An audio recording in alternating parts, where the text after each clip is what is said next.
Morning, everyone.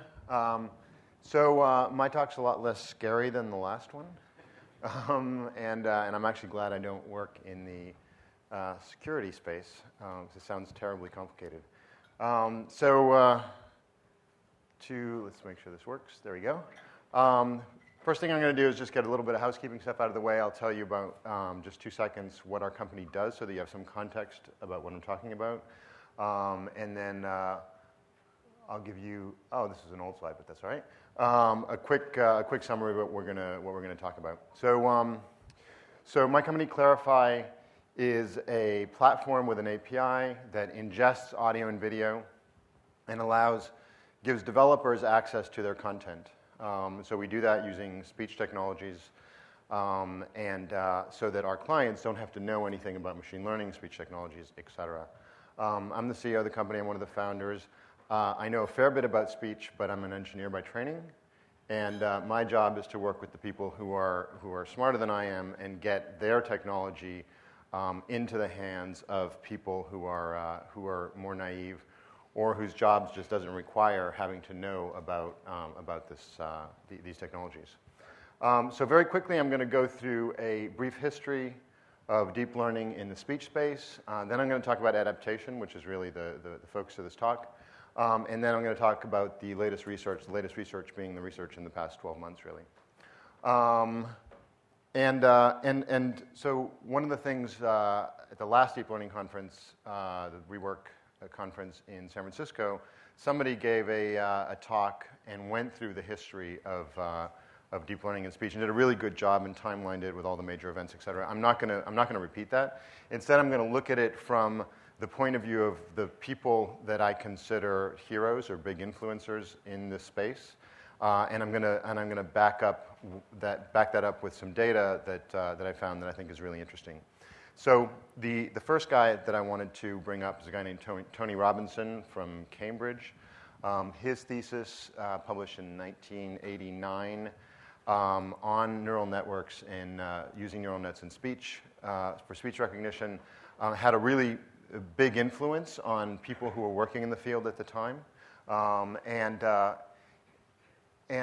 that's backed up by this chart that I found in a paper that analyzed the topics of papers submitted to NIPS between 1990 and 2006. And I think this is a really fascinating chart because it just kind of shows the way research kind of goes in lockstep. So I'll put this up again, and I'll put my slides up somewhere. So you see, after 1989, there was just all this activity, all these people doing research with neural nets.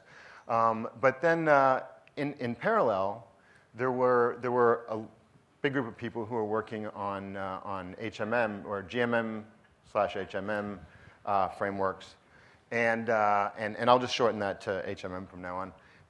And they were getting really good results as well, but they were getting good results with less data and a lot less CPU power. So as a result, they started getting more traction, and even people like Tony, who was a big believer in neural nets and their potential, started doing work using the HMM framework.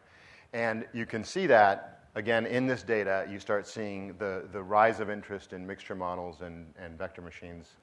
And all of that until, unfortunately, off the edge of this chart, we have a few other heroes who show up who aren't actually part of the speech world, but have a massive impact on speech. So one of the guys in the, let's see if I can get this to work, this guy here, that's Geoff Hinton. In 2009, he and Microsoft published a paper, and it was a bit, for the speech community, it was a bit of a no-shit paper because he wasn't a speech guy, and he used DNNs and came up with results that were not just incrementally better, but a lot better than what the industry was seeing at the time commercially. And suddenly, we all had to pay attention to what people were doing with neural nets. One of the other heroes down here is Jan LeCun.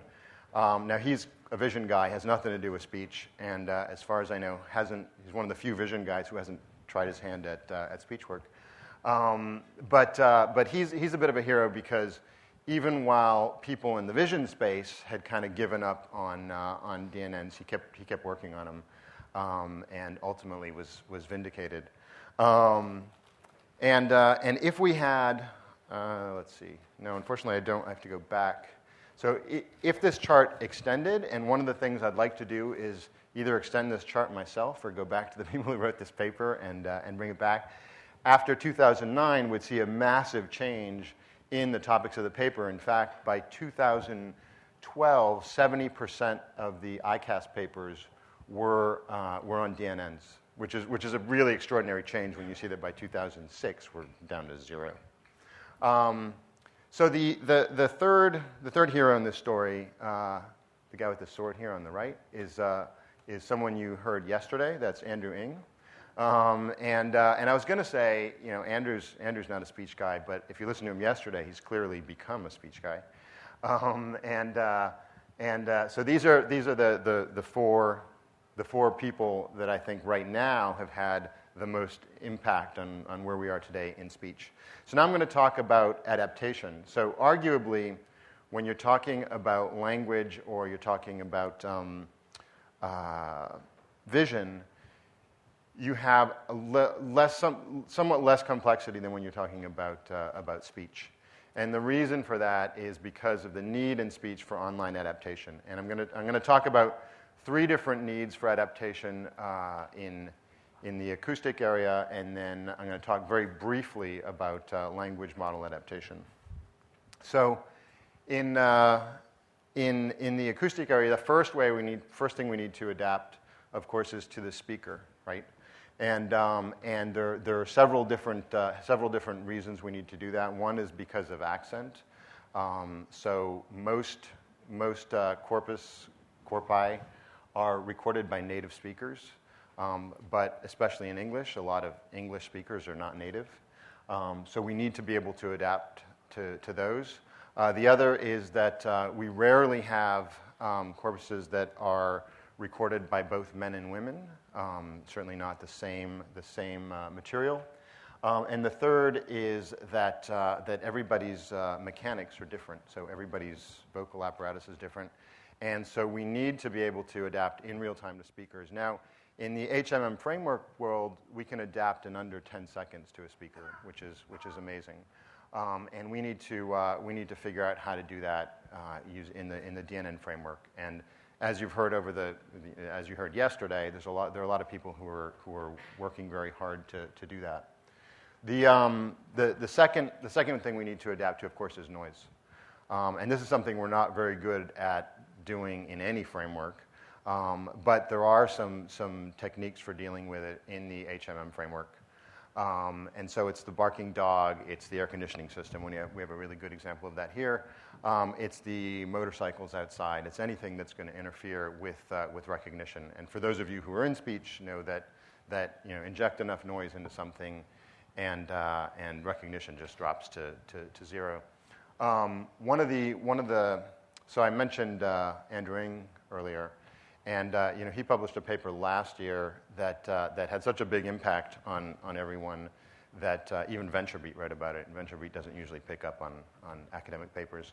And one of the things he talked about in this paper was taking the training corpus and injecting a bunch of noise into it, which I gather to vision people is a totally normal thing to do. It wasn't a normal thing for speech people to do up until that point. And it's a technique that we've already started using at Clarify. So that's thank you to Andrew if you were here.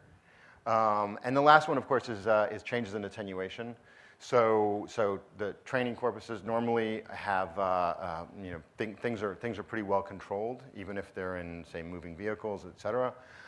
In real life, the kind of data that we get at Clarify, people just send us all sorts of stuff. The distance speech recognition, so people being far away from the recording source, is very common. We have things like conference calls where people get up, walk around the table, people at various distances from the microphone.